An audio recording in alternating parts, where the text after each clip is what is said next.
All right, it being 6:04 on Wednesday, September 29th, 2021, we'll begin the meeting for the Committee of Ways and Means. All votes will be by roll call this evening. If you would like to speak, please use the raise hand function. Anyone from the public in attendance tonight, you may email your questions or comments to towncouncil@braintreema.gov. What? I'm going to mute. And we will get the answers. We will get your questions answered for you. And with that, Clerk Semino, can we have a roll call vote, please? Councilor Barrica. Here. Councilor Ryan. Here. Councilor Connors. Here. Councilor Flaherty. Here. Councilor Sasha. Here. All present. Thank you. Thank you very much, Clerk Semino. Okay, and we have approval of minutes. Is there a motion to approve the minutes of May 26, 2021 and June 15th, 2021? So moved. Second. Thank you, Councilors Ryan and Connors. Clerk Semino, roll call vote, please. Councilor Barrica. Yes. Councilor Ryan. Yes. Councilor Connors. Aye. Councilor Flaherty. Yes. Councilor Sasha. Yes. All in favor. Thank you very much. All right, we have no business this evening, so we will move on to new business, and we will start with 21043 Mayor. CPA appropriation, request for appropriation improvement design services at Hollis Field and Watson Park, or take up any action relative thereto. This is expected to be a public hearing at the full council meeting next Tuesday, October 5th. So with that, is there anyone from the mayor's office who would wish to speak on this? Thank you very much, Madam Chair. Good evening, members of the committee and Clerk Semino. As Chairwoman Barrica mentioned, this is a request for an approval of an appropriation of Community Preservation Act funds in the amount of $90,000 out of the Open Space and Recreation Fund to support design services for turf field reconstruction and parking lot expansion at Hollis Field, as well as field renovations at Watson Park. Everybody should have received not just the memo corresponding with this request, but also the underlying application that was presented before the Community Preservation Committee at its August 30th meeting, where it received unanimous support from the committee. And there were also a series of questions that were asked, responses to which were submitted, as well as some more general information about community preservation funds and where we stand with the balance in some of the ongoing and projected projects. We also have with us this evening a few folks that I'm going to call subject matter experts, and then I'm going to stop talking and let them do the work. We have with us Tom Martin, who is the chair of the Baseball Steering Committee and has been actively involved in this initiative since its inception. So thank you, Tom, very much for being here. We also have Steve Leary from the mayor's office, also who has been incredibly active on behalf of the mayor in this proposal, and acting Recreation Director Chris Griffin, who is joining us this evening, I believe, from Maryland. So thank you, Chris, for logging in during your time away.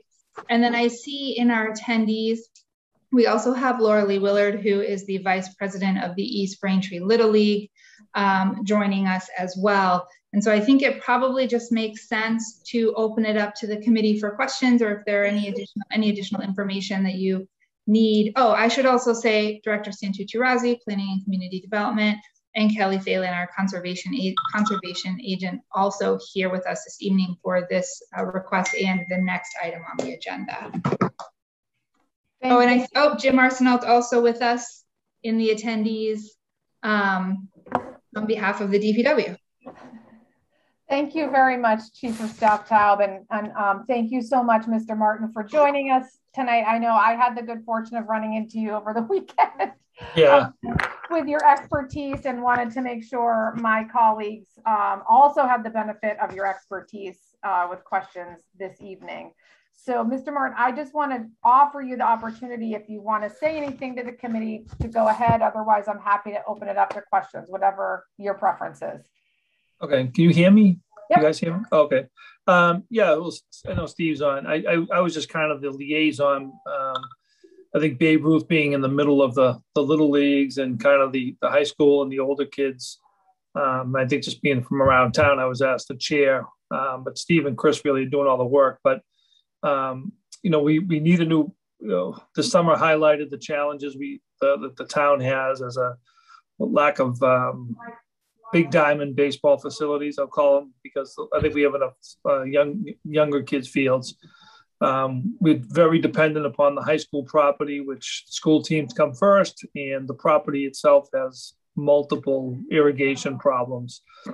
But the timing, what we thought was right, where East Braintree Little League and the Watson Park need some renovations, and cooperating between all the organizations makes sense to put a park that would benefit Babe Ruth, because we need a new field. We're losing Watson. We basically have lost Hollis anyways, even though on paper it's a field that's in Chris Griffin and I's inventory, but it technically really hasn't been playable for a few years. So in my mind, I feel like we've lost two fields, so we're trying to replace them with one. And at the same time, I know there's not an issue, but there's a need for soccer and probably lacrosse organizations.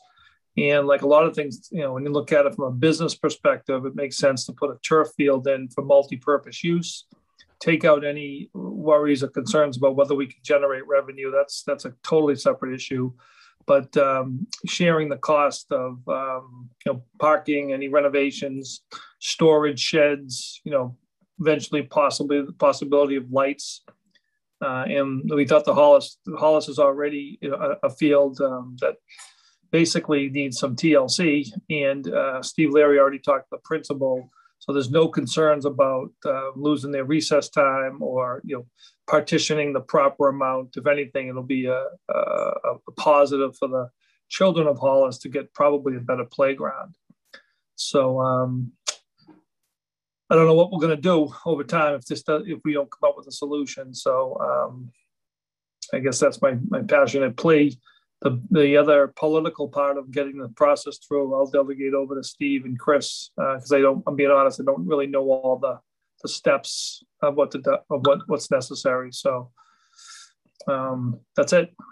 Thank you very much, Mr. Martin. Appreciate that. And with that, Steve, did you want to say anything, or would you like me to open it up for questions? But I'll give you the floor if you would like it. I'll just take a moment, Madam Chairwoman, if I may. Yep, please.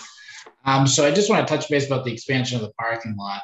If you're familiar with Watson Park during, the sports season over there, they run into a lot of issues with parking in the neighborhood, Edge Hill, Beechwood, Gordon Road. There are just cars parked on the sidewalk, blocking people's driveways, creating obstructions for people, and really affecting the overall quality of life for residents in that area. So the mayor proposed the idea of expanding the parking lot at Watson Park.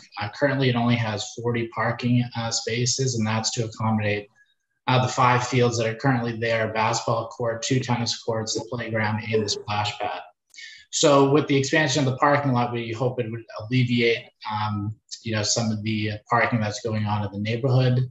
It would also create the opportunity where we could take that Babe Ruth field that's currently existing there, the bigger diamond, create a Little League field, and then kind of move that field over to Hollis, where the multi-use turf field would be. So, it's all part of a comprehensive plan. That's why we have, these 2 design proposals before you this evening. And that's just kind of what I wanted to add, Madam Chairwoman. Thank you very much, Mr. Larry. Thank you. All right. And with that, I will open it up to committee members for questions. Councillor Connors, go right ahead. So I do have a couple of questions. Thank you for all the data that you guys provided and the questions and answers. They were really helpful. I'd like to ask, how did we come up with the vendor for doing the design process? Did we go out on the RFP bid process and do a full 3 bids or anything like that? Or how did we choose the vendor to do the design? Director Santucci Razi, do you want to take that one? or? I can take it to the extent that you don't need to put out an RFP or secure 3 bids for design services. Those are exempt from the procurement laws, and I would default to Steve as how they arrived at the consultant that I believe it was Weston and Sampson. Steve, correct me if I'm wrong. I'm not sure how they got to that, but procurement and RFP and those are not, this type of work isn't subject to that. Mr. Leary, do you want to? Yep, go right ahead. Yeah, sure. So we just chose Weston and Sampson. That the town regularly uses Weston and Sampson for a multitude of projects. So I spoke with the engineering department. They came highly recommended. So I did just reach out to Weston and Sampson, and they were able to provide a quote for the design for both projects. So if I'm not mistaken, Steve, they did all the work with high positive feedback at the high school renovation turf fields too, correct? I think. I can't confirm that, right. But yeah, I'm not sure about that. Yeah. So I guess just a quick, just for my personal knowledge, and this is probably a Nicole question. So the RFPs that we send out are not based on dollar value of when you call for bid. They're based on what? No, so I think if I understand your question correctly, there are certain services that don't require communities to go through the public bidding process. And design services are one in the list of exemptions. So we're not obligated by law to seek quotes or use a bidding process. We're able to select from vendors in that field based on experience, based on recommendations, really based on a series of reasons. And I know, just to echo Steve's sentiments, we have worked with Weston and Sampson in the past. Our engineering department has had, positive experiences with them. I think the planning department would probably say the same. And so we are able to rely on our past experience in selecting a vendor without having to go through the public bid process. Okay, so we don't go out there and put out feelers just to make sure the town is getting the best bang for their buck, even, and I'm not questioning whether or not they're qualified to do it, not saying anything to that effect, just simple best bang for the buck for the town, the community, and just going out and putting feelers out there in general of getting a couple of quotes to make sure that the taxpayers get what, they should deserve. I'm sure that you would go to qualified companies, but just something to keep in mind. I know in a questions and answers, you guys, I think the question was asked about how much it's going to cost to actually get this work done. And the answer was, we really can't answer that question until we get the design process done. But do we have a general, is it like tens of thousands, hundreds of thousands, millions of dollars to rethink? I mean, there must be some sort of ROM, rough order of magnitude of what this is going to cost to get both parks done. Never hold you to it. But again, it's just a question of, is it a 10,000-ish job? Is it a 100,000-ish job? Is it $1 million? And, do we expect to get the rest of the funding out of the community preservation as well? If I may, Madam. Go ahead. Yep, go right ahead, Steve. So just to address the first question, we've only received one basic quote for one Babe Ruth 60 feet by 90 foot fields at Hollis. We never received any quotes for work at Watson Park at this time, but for the fields at Hollis, you're looking at around 600,000 roughly, and that would be, and that was real basic.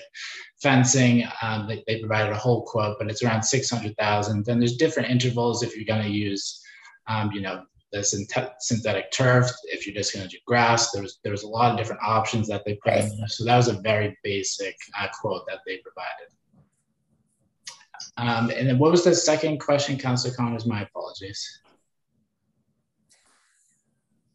You just made me forget it. Oh, and where do you expect to pull the money from? Is this something that can come back out of the community preservation funding, or is it something where we would go to find it in the budget, or Do we have that outlook yet of where we expect to get the budgeting for this, to do the actual work? So just to address, so with the synthetic turf field, it's not eligible through community preservation funds. That's one that's not eligible through funding. So we wouldn't be going back to the community preservation funds to obtain funding for the actual construction of the turf field. Now with the grass fields and things like that, that's a possibility. Those conversations are still ongoing with the mayor about kind of solidifying where the funding will come from for these two projects. Okay. Sorry, I'm hitting you with a lot of questions. No, that's fine. So from what I just understood, there'll be no more Babe Ruth in East Braintree. It'll all be in either up by Town Hall or up by Hollis area. Will we still have it at French's Common, or will it just strictly be at Hollis going forward? Sure. So there's many different fields that Babe Ruth uses, Right. as Tom had mentioned. So they use the high school. Given on scheduling when the high school is playing, there's a lot of different leagues up there, Legion. So they use the JV field up there. They use a high school field up there. They utilize French's Common. And like Tom mentioned, they try to stay away from the Hollis field, given the current, situation the field's in. But those are the main fields. So you're correct. There wouldn't be any more Babe Ruth baseball in East Braintree at Watson. Okay, and it would strictly just be held, I would assume, then at Hollis, with backup being French's Common or high school. That's correct. And then you guys mentioned that it'd be really good to have these fields for use for soccer, which I'm going to advocate for now, because East, obviously, as you guys are well aware, a lot of fields were taken away from them when the renovations happened. So I know that they were struggling a bit trying to find locations. So I'm all for using it as a soccer or whatever. But I guess my question is, once it's set up as a baseball field, how do we utilize it as a soccer field or another type of field that other sports can use it for? Yeah, so the way these fields are designed is they have an infield, and they utilize the outfield, which is mainly turf. It's green, and they can stripe it for a multitude of sports, including lacrosse, soccer, as you mentioned, field hockey. So that's how they kind of accompany the different sports, is they utilize the outfield for striping. Thank you. I was trying to figure that one out, because I don't think we have anything like that set up in this town anywhere. No, we don't. We don't. Okay. That is all I had for questions. Thank you very much. I appreciate it. Thank you, Councillor Connors. Councillor Flaherty, go right ahead. Thank you. So I have a few questions. I'll start with, we have two proposals in front of us tonight, and I am curious somewhat about how these two proposals work together, because on one hand, we're looking at spending a lot of money on improving Watson Park fields, or at least producing a design to improve those fields. And on the other hand, we're looking at a project that is showing that those fields are expected to be underwater in the next 50 years. So, I'm looking for some reassurance that that makes sense. Solicitor Taub or Director Santucci-Razzi, I don't know who wants to take that one. Ask Director Santucci-Razzi to take that. Okay. Yeah, so thank you, Council Flaherty, and Kelly's here. I just see she's got her video on now, and 50 years is a pretty substantial period of time, and to leave the fields in the condition that they're in now and not do anything due to the the level of the sea rise and the flooding situation.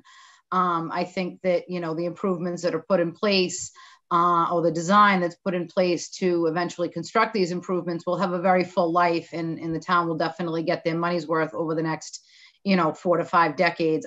Frankly, I don't think the fields will last that long. I think the fields will probably need to be redone sometime in between then, before we get into the flooding situation. And I'll turn it over to Kelly if you have anything else to add as a follow-up. Yeah, I would echo that. And my project that I'll be talking about in a minute is sort of to buy us some time, and 50 years is a long time to kind of look at other options for the fields. And also I hope that the process looks at utilizing the outermost fields, which are at a higher elevation, because those would have the longest lifespan and could last well into, well beyond the 50 years. So if we plan it right, then I think that they go together well. Okay, has Watson and Sampson been apprised of the climate modeling that shows the fields gradually more and more underwater? That would be up to, I don't know if Steve, that would be up to Steve and Chris. I'm not sure if they've conveyed that yet. Sure. So, I mean, we've had conversations with them, but part of our design phase, part of their, what they're proposing is that, we're going to work with Kelly, we're going to work with conservation, we're going to work with planning. So we're all working together. So, they will be aware of that, when the time comes in that part of the design. Okay, and just some questions maybe to follow up on what Councillor Connors was asking. I noticed that this design project is substantially more than the money that we allocated, that we approved rather for the skate park design. So the skate park design that we approved was $20,000 roughly dollars, and this is 90. So it's a much larger in area, but can somebody just justify that for me? I don't know if the skate park design was done by Watson and Sampson or not. I couldn't find it in my notes. Well, when you, I mean, if I may, Madam Chairwoman. Of course. Chief of Staff Todd, if that's okay. If you look at what Weston and Sampson is proposing, when you look at the skate park, they were just designing, the skate park. When you look at what Weston and Sampson is proposing, we're talking drainage, we're talking expanding parking lots, updating the existing drainage in those parking lots. We're talking about moving fields, overall layout of Watson Park, overall layout of Hollis School. So there's just a lot more to it than just designing an actual skate park. It's looking at adjusting 4 different fields, removing fields, implementing new fields. So there's just a lot more to it than just designing one skate park. Okay, so you're saying that it's really contending with the topography and handling the drainage that makes it more expensive? And I would just say overall the scope of the work for the design is just has more to it than just designing the single skate park. Okay. The last question I have is that, well, I'll preface it by saying that my husband grew up in Braintree and played a lot of baseball, and he got a lot out of that. And my son played a little baseball when he was little, and it was a great program. So it's a great program. My question, though, has to do with whether the softball fields in Braintree have also been reviewed for infrastructural improvements that they may need. Because, for reasons that I don't fully understand, it's the girls that play softball and boys that play baseball. So it's a question of equity. And while I can certainly, understand where you're coming from, that's just not exactly the case here in Braintree. We do have, as Chair Tom Martin could refer to, we do have girls in baseball all throughout Babe Ruth baseball as well. I can't exactly say that's true here in Braintree based on that equity remark, but we do have girls that play baseball here. Girls throughout youth leagues all the way to Babe Ruth. So to answer the question about the softball fields, this is part of a comprehensive plan. So the mayor has a bigger plan than just looking at these fields. He wants to look at the fields throughout town. So softball will be, part of this larger scale project, but we have not looked at the softball fields yet. Okay, thank you.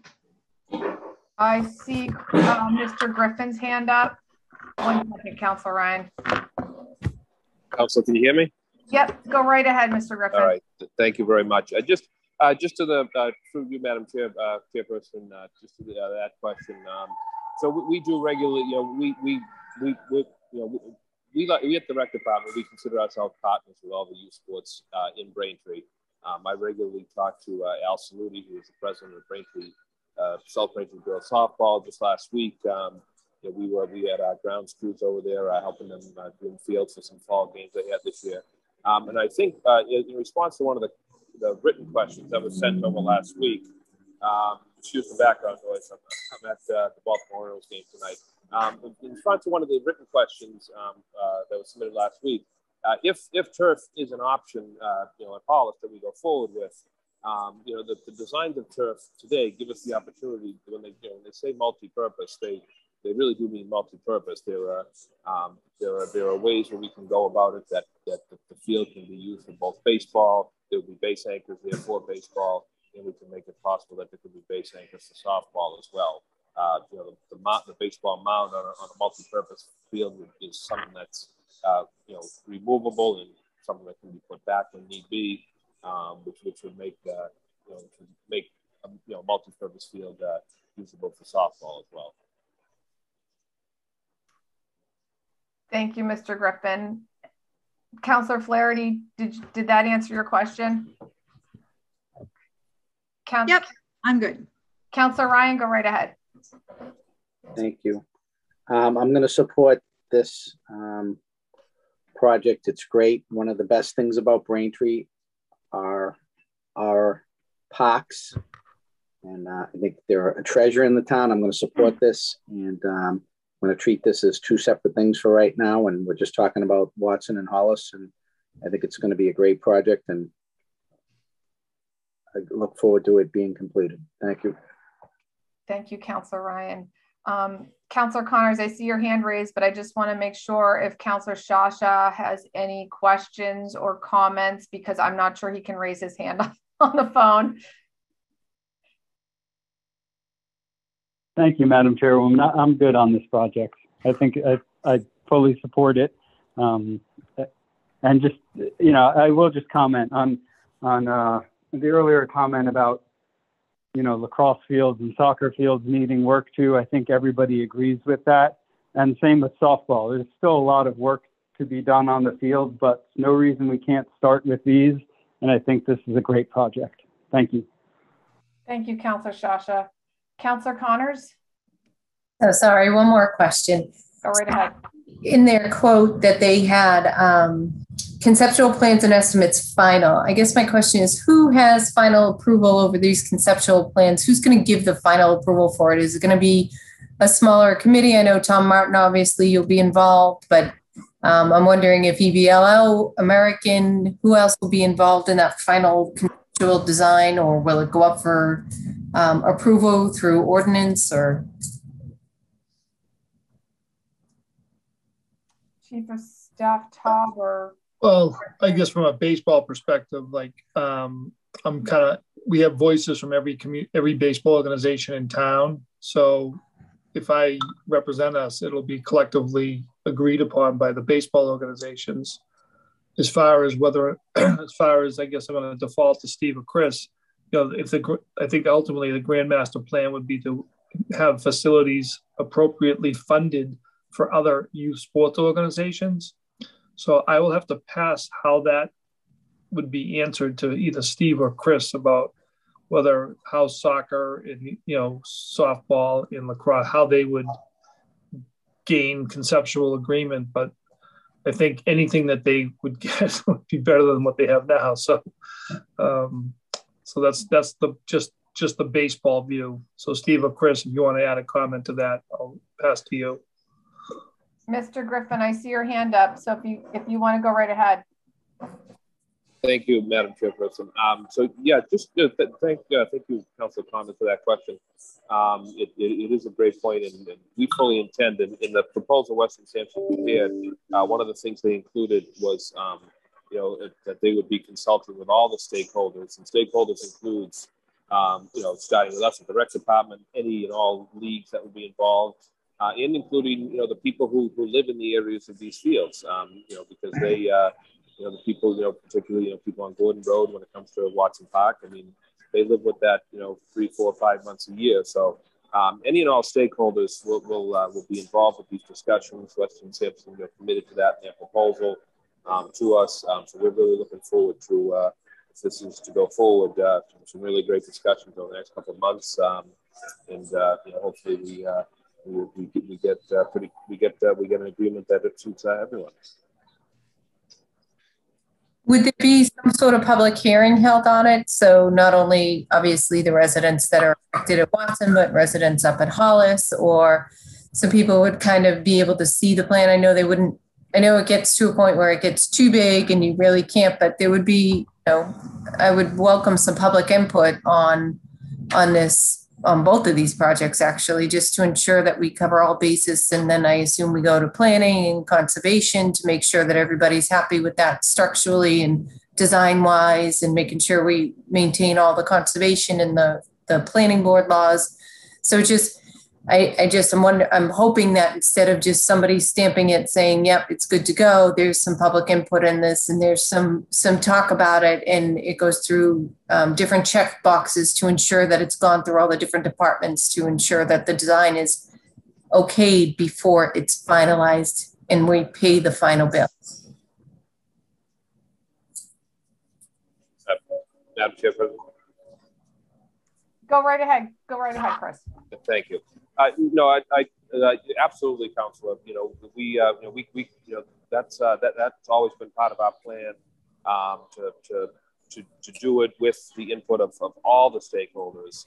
To your point, with every plan, there may be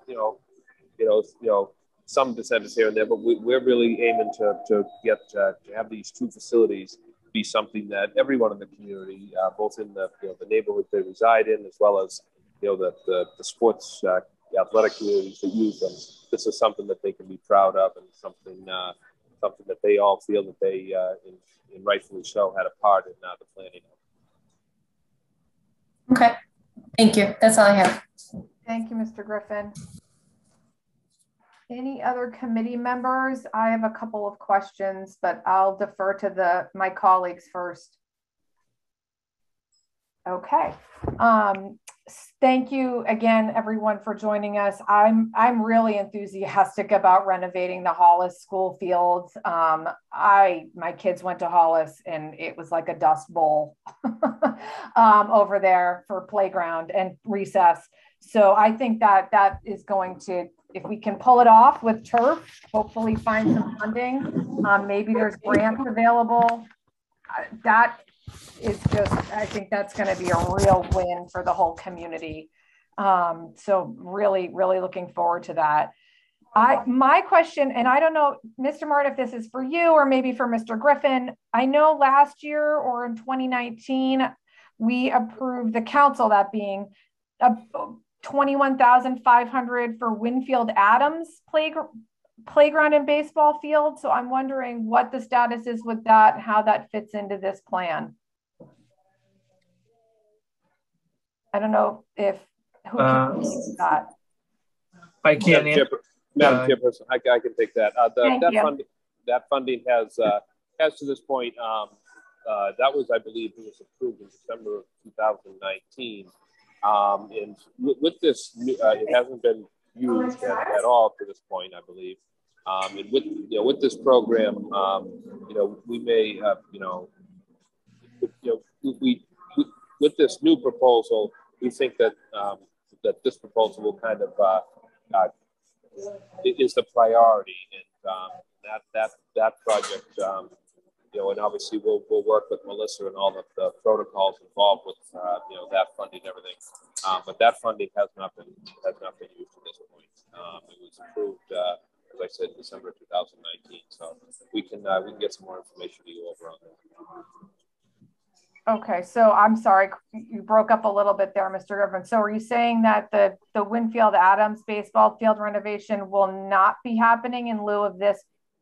Yeah, I don't want to. Maybe Steve, you maybe come in a bit on that as well. But I don't want to make a final commitment or anything tonight. But obviously this project is our priority. Madam Chair, if I may, so I'm admittedly not familiar with the appropriation from 2019, but I would be more than happy to make an inquiry and get a firmer update for the committee in time for the full council meeting on Tuesday evening. Thank you, Chief of Staff Taub. I think, and I echo Councillor Shasha's sentiments that, you know, I don't necessarily think we need to hold up this vote, but I feel like we owe it to the residents, the taxpayers, and ourselves to understand what this broader comprehensive program is that we're looking at as we look ahead, so that we have an understanding of, especially for residents in the Winfield Adams neighborhood, if they're expecting that to be renovated, we need to let them know if our plans have changed or what the overall plan is for the fields in the town. If it's possible to get that by Tuesday, that would be helpful. Though again, echoing Councilor Sasha, I don't necessarily think, for me, that's not a deal breaker, but I would like to see that before any, you know, this is just design work. I understand that. You know, echoing Councilor Flaherty's comment to making sure that we have equity across all our sports. But I think the Hollis plan is really exciting, and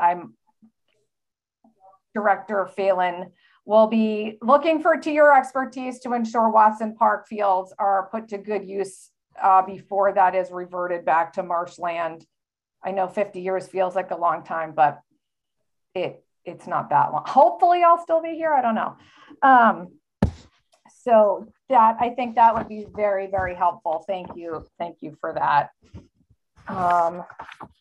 Bear with me one second. A lot of paper. I think the last thing I wanted to just ask, it sounds like based on reading the notes from the CPC meeting, that the idea is for this to go out to bid next year, or no, I'm sorry, I might be conflating that with the other project. So is the design work, if this gets through the council next week, expected to get underway in short order? Yes, I've been in constant touch with Weston Sampson. It's as soon as the funding, if it becomes available, they are ready to move forward with the work for the designs. Okay. Thank you very much. Any other questions from committee members?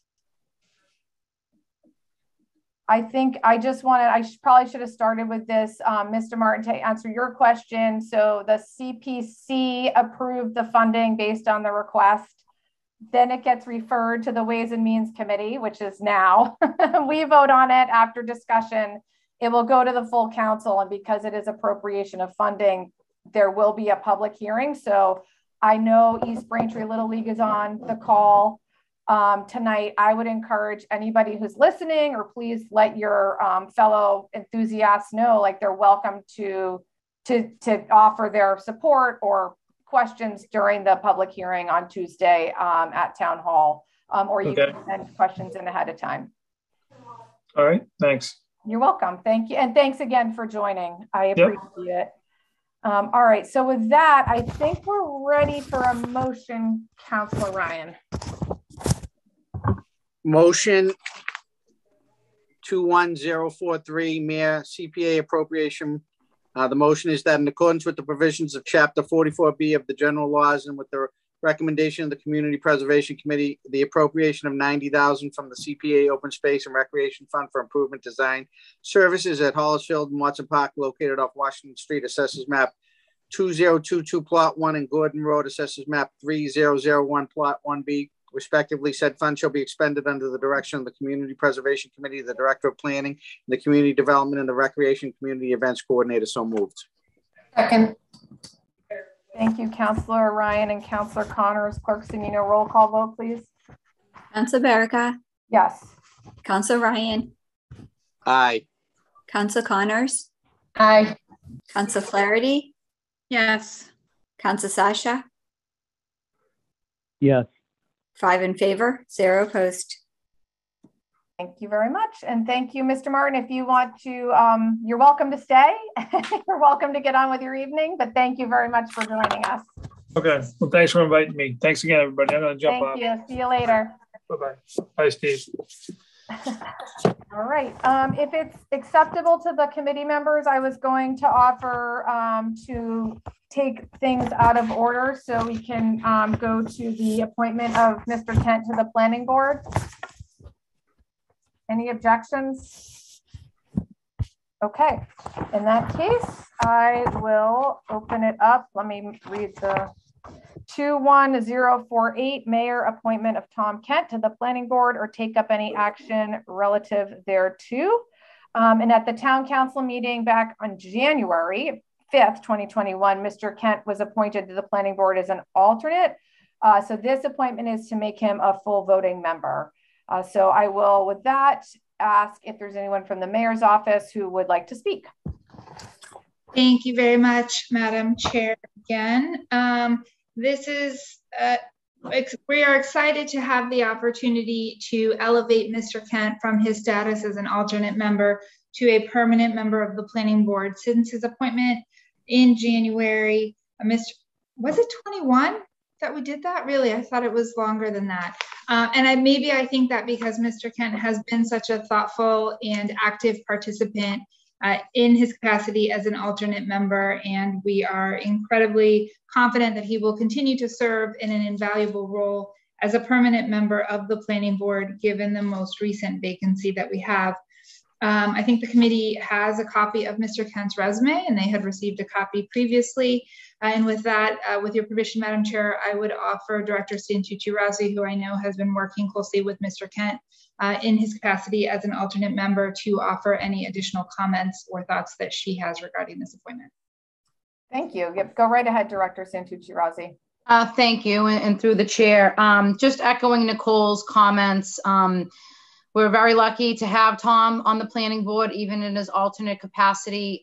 His commentary has been excellent. He visits the office, inquires about projects, goes above and beyond. And like I had said in the beginning, we're very lucky to have him. So if my opinion means anything, I hope you support his appointment as a full member this evening. Thank you. Thank you very much. I will open it up to any committee members who have questions or comments. Go ahead, Councillor Connors. I just want to say I'm enthusiastic to see Mr. Kent go on as a full-time planning board, and I think he'll do really well. So congratulations if you can make it through. Thank you, Councillor Connors. Any other committee members? Councillor Ryan, go right ahead. Yeah, Mr. Kent, thank you for volunteering for this position. As we've seen recently, it can be a very contentious position. I wish you all the best of luck, and thank you. Councillor Shasha, just if you wanted to add anything, go right ahead.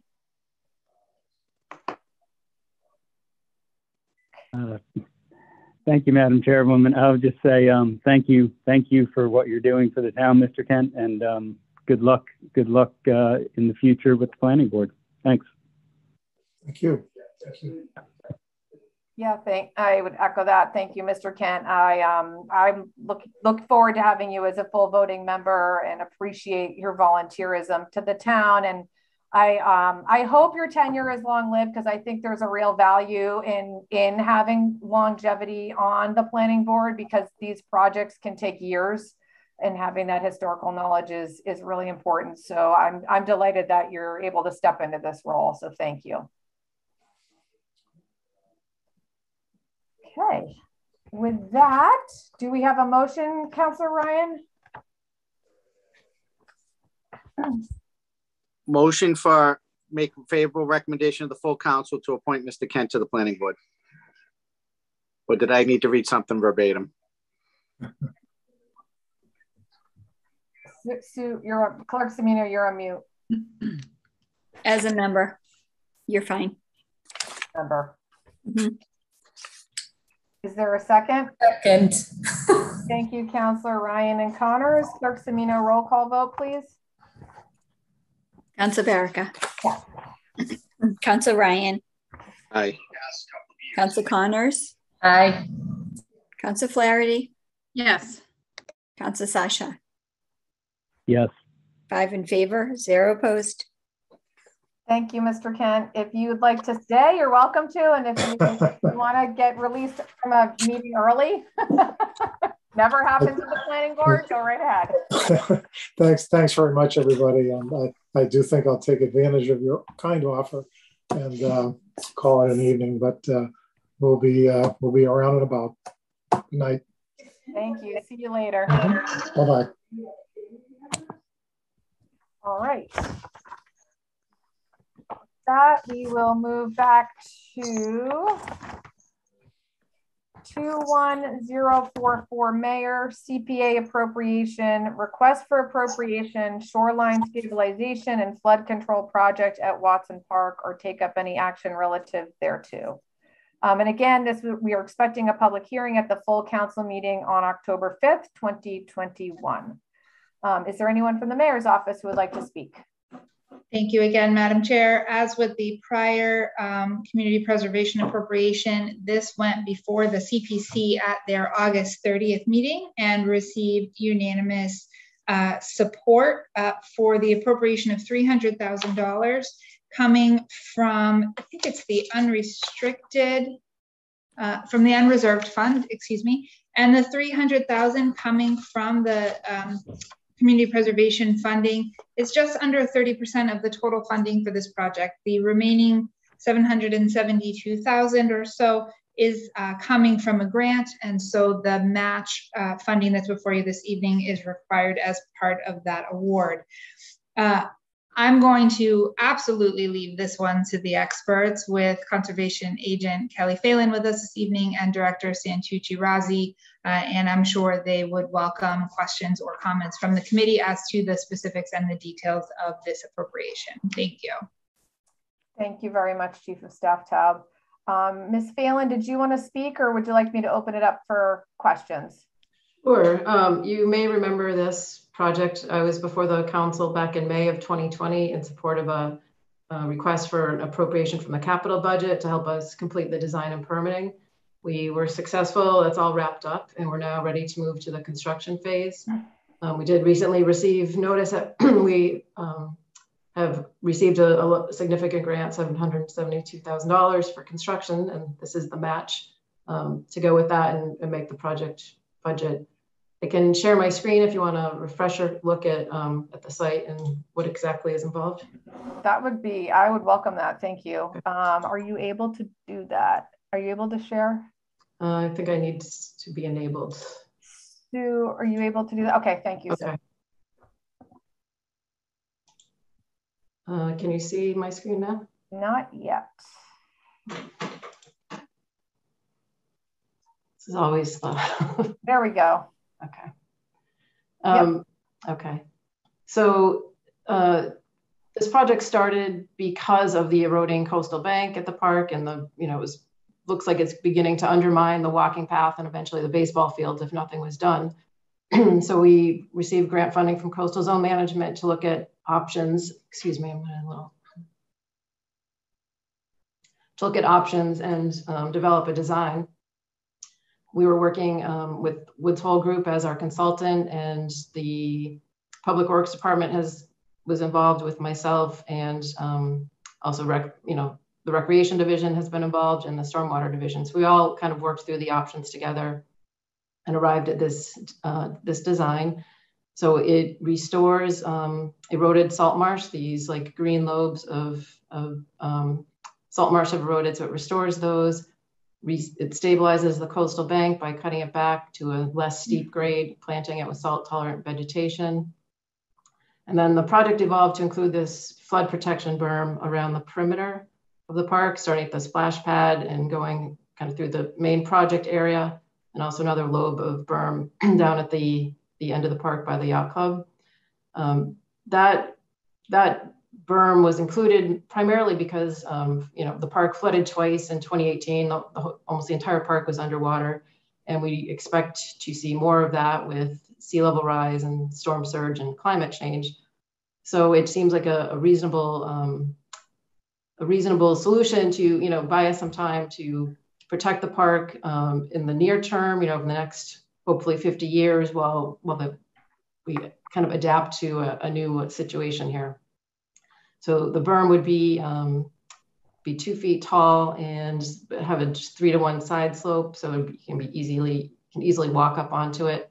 The walking path will be relocated to the top of the berm. Also, rain gardens would be constructed at the base of the berm to help with, water quality from water running off the fields into the river. And what else do I want to say? I think that covers everything. Like I said, if we receive this funding, we'll be ready to go out to bid. I was anticipating that we'd bid in early winter, but I think we may do it a little bit sooner just to, I think construction contractors are very busy right now. So if we can get it out to bid soon, we will ensure that we're ready to go in early spring. So if anyone has any questions, I would be happy to answer them.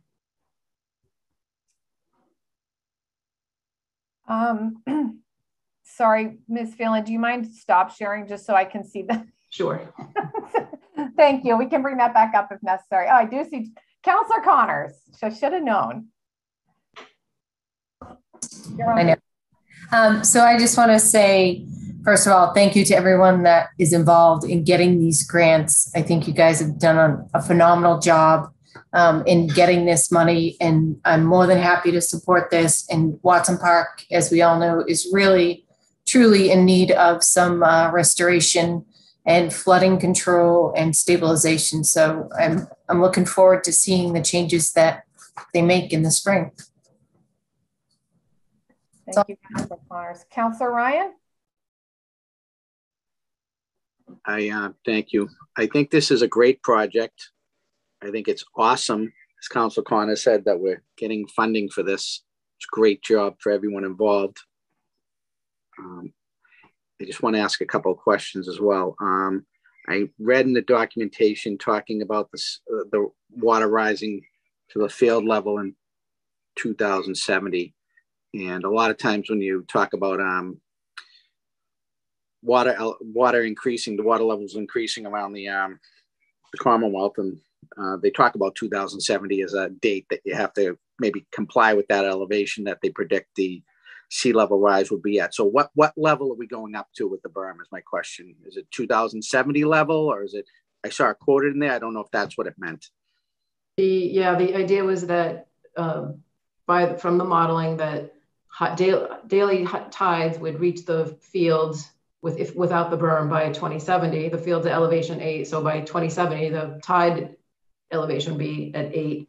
So if the berm's at 10, that provides protection, up until that point. I think at that point we'd start seeing storm surge over the berm, and at some point the decision would be made by the future town officials about removing it or not. But the idea was to protect the fields until we get to that point.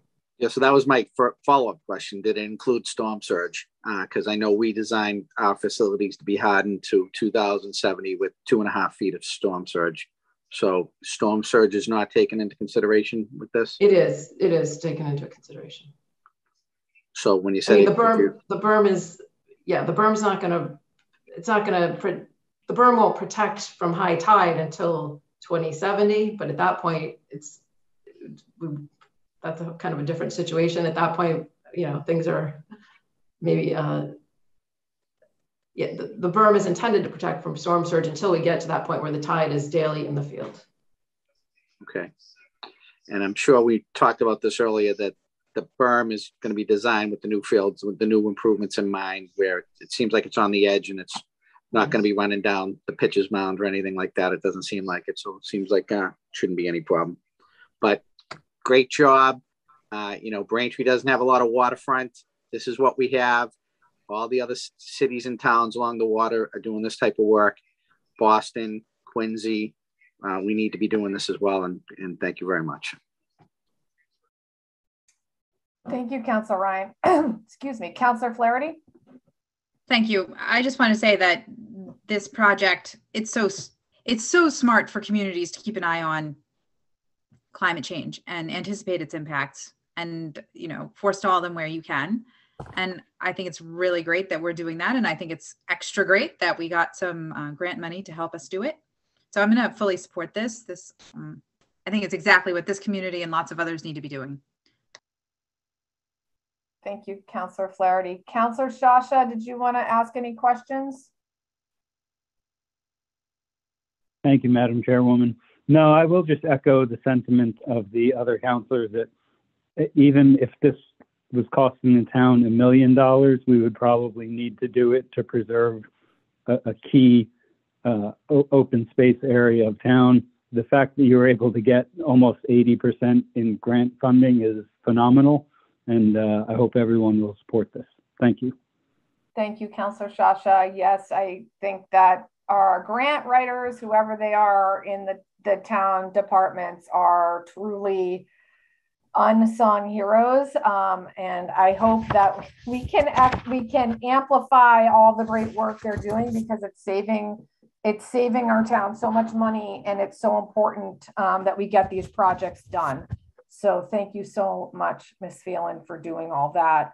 I have one question kind of to follow up on Councilor Ryan's question on storm surge, just to set expectations for residents and myself, I guess. Are we, with this berm, is it realistic to say that we will not have flooding at Watson Park again like we did in 2018? Or is this, can you maybe provide a little bit of context on like the expectations of this project for the park and what it will look like if there's a bad severe storm? Yep. So the berm would have protected from the 2018 flooding. Okay.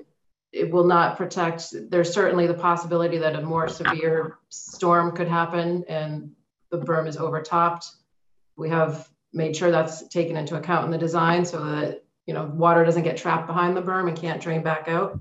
So there are area drains in the rain gardens, and that's been modeled too to make sure that the park would drain back out within a period of, I think it's 15 hours. So it's, you know, there's never any guarantees really that something won't be flooded, but it's short term. It's kind of protection from less extreme storms in the shorter term, but yeah, it could still be flooded. Okay. Thank you. And then, so I guess two things. How long is the construction expected to take if we're able to get this started in spring of 22?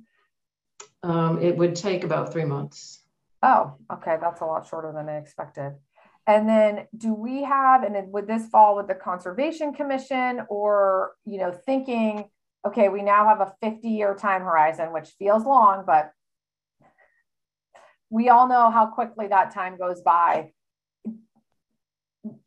Are we putting together some kind of, you know, is there a step plan to get us from, you know, here to 2070 and then beyond? Or what's the recommendation or best practices that other communities are doing to adjust and mitigate climate change especially with, like Councilor Shasha said, with important properties like this?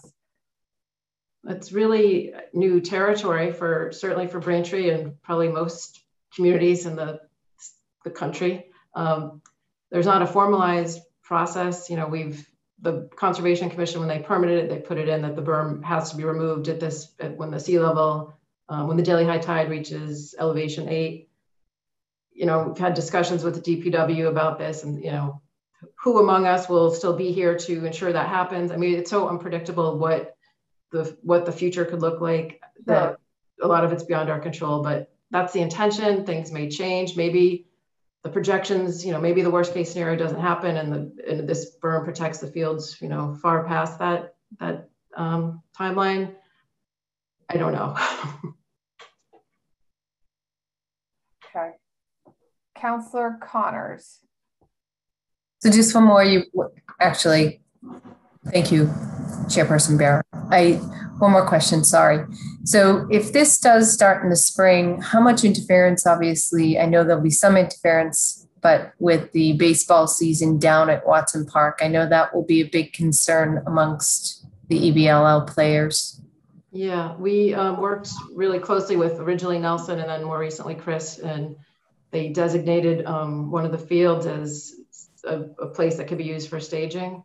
So we've tried to really coordinate with them about, you know, making sure that they're prepared for this and we're prepared for baseball. And so we have a staging and access plan. Okay, great. Thank you. Thank you. Councilor, did you have a question? All good. Okay. Madam Chair, if I may, yeah. I'm fully going to steal Director Santucci-Razzi's thunder on this one. But I do want to recognize Kelly Phelan because Kelly actually secured the grant that funded 80% of this project. So when we're talking about department grant writers, in this particular case, we are talking very specifically about Kelly. And so I would be remiss if I didn't recognize that and thank her for her efforts. You know, it's not often that I can come to a meeting and just sit back, and anytime one of Kelly's projects is on the agenda, I know I can do that because she is so educated and has such an incredible level of expertise when it comes to this type of work. So I wanted to just take the opportunity to recognize that and say thank you. And I know that Melissa was going to do the same, but I did it first. So thank you. You can fight amongst yourselves on that afterwards. But yeah, thank you so much, Director Phelan. It is outstanding, and it's definitely, I know, not lost on any of the committee members of this committee, and I expect neither will it be on the full council, especially after our month of budget hearings. So thank you very, very much for that. Just before we go to the motion, if it's acceptable to Director Santucci-Razzi, I did have one question on the CPA expenditure sheet that came through. On there, it reads reserved for expenditures $400,000. Is that, am I understanding correctly, like we would subtract that out of the available balance because that has already been sort of designated for projects? Is that how I'm reading that? No, Counselor, are you referring to the sheet that I had emailed with just the 4 or 5 lines? Yes. Yeah, the Word document. Yes. So the top one that says reserved, the 400,000, those were articles from town meeting that town meeting appropriated money in the event that an affordable unit, we were at risk at losing it. And it was going to lose the deed restriction because the marketing period to secure a new eligible buyer expired. That's what that money is. This project is funded for the one down the bottom. Right, unreserved. Yes. No, I understand that. So the $400,000 is from like pre-2008?